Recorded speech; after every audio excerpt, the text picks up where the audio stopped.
আশা করি তোমরা সবাই ভালোই আছো। আজকের একটি অনুপাতের নতুন ধরনের অঙ্ক নিয়ে তোমাদের কাছে এসেছি। আশা করি অঙ্কটি তোমাদের ভালো লাগবে এবং উপকৃত হবে। একই সময় একখানি ট্রেন হাওড়া থেকে দিল্লি এবং অপর একটি ট্রেন দিল্লি থেকে হাওড়া রওনা হলো। ট্রেন দুটির সাক্ষাৎ হবার পরে ওরা যথাক্রমে 9 ঘন্টায় এবং 16 ঘন্টায় গন্তব্যস্থলে পৌঁছালো। তাহলে ট্রেন দুটির গতিবেগের অনুপাত কত? তাহলে দেখো, এটা ধরো দিল্লি, আর এটা ধরো হাওড়া। তাহলে হাওড়া থেকে দিল্লির দিকে একটা ট্রেন যাচ্ছে, এই ট্রেনটা ধরো হাওড়া থেকে দিল্লির দিকে যাচ্ছে, এই গেল। আবার দেখো, দিল্লি থেকে একটা ট্রেন হাওড়ার দিকে যাচ্ছে, এবার দেখো, তাহলে অপর একটি ট্রেনে যে দিল্লি থেকে হাওড়ার দিকে রওনা হলো। ট্রেন দুটি সাক্ষাৎ হওয়ার পরে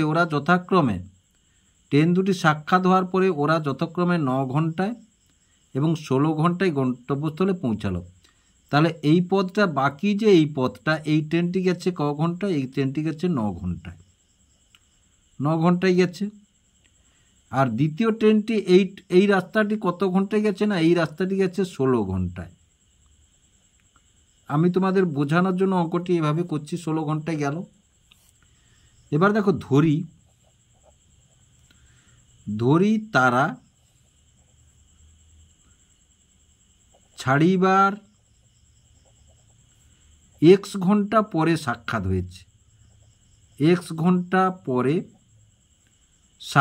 হয়েছে,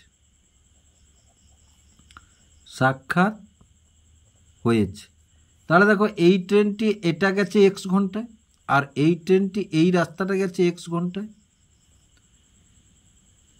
তাহলে দেখো, প্রথম ট্রেন x ঘন্টার পথ, তাহলে প্রথম ট্রেনের এই যে x ঘন্টার পথ, এই পথটা দ্বিতীয় ট্রেনটি কত ঘন্টায় গেছে? 16 ঘন্টায় গেছে। তাহলে আমরা লিখতে পারি, তাহলে প্রথম ট্রেনটির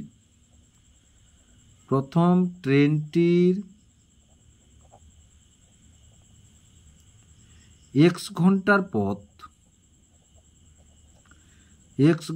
পথ সমান দ্বিতীয় ট্রেনটির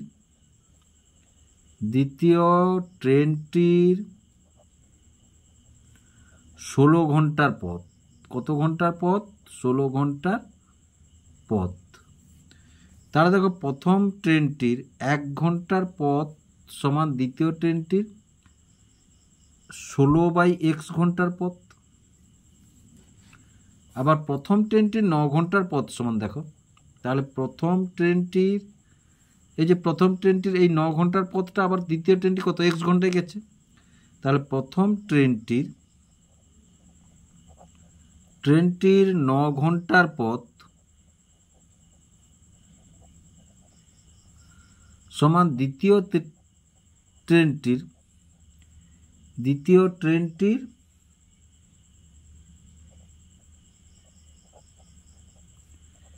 x ঘন্টায় গেছে। দেখো, 9 ঘন্টায় যেটা গেছে, দ্বিতীয় ট্রেনটি x ঘন্টায় সেটা গেছে। তাহলে দেখো, প্রথম ট্রেনটির 1 ঘন্টার পথ, দ্বিতীয় ট্রেনটি যায় কত? তাহলে x/9 ঘন্টা। এটাকে যদি আমরা 1 নম্বর দিই, এটাকে যদি আমরা 2 নম্বর দিই, এবার দেখো, এটা দ্বিতীয় ট্রেনটির এটা আর এটা, তাহলে এটা সমান এটা আমরা বলতে পারি, তাহলে দেখো, শর্তানুসারে কি লিখব? না, শর্তানুসারে এটাও তো দ্বিতীয় ট্রেনের গতিবেগ, তাহলে সমান, তাহলে আমরা লিখতে পারি কি না, 16/x সমান x/9। তাহলে এটার সঙ্গে এটা গুণ করবো, তাহলে বা x² সমান 16 নং কত গুণ করলে? না, 144। 16 নং 144।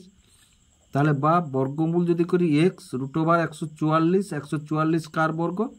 x সমান কত? 12। তাহলে x সমান কত? 12।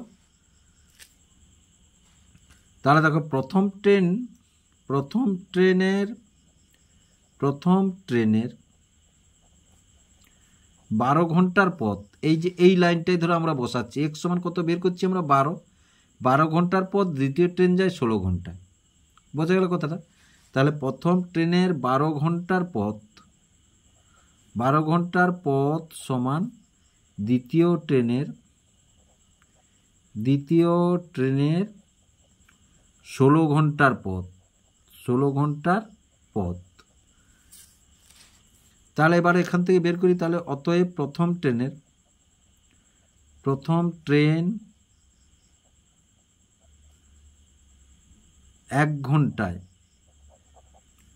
1/12 এবং দ্বিতীয় ট্রেন 1 ঘন্টায় 1/16। তাহলে এখান থেকে অতএব ট্রেন দুটির গতিবেগের অনুপাত, ট্রেন দুটির গতিবেগের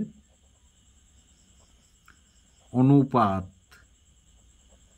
তাহলে 1/12 অনুপাত 1/16। এবার এটার সাথে এটা গুণ করব।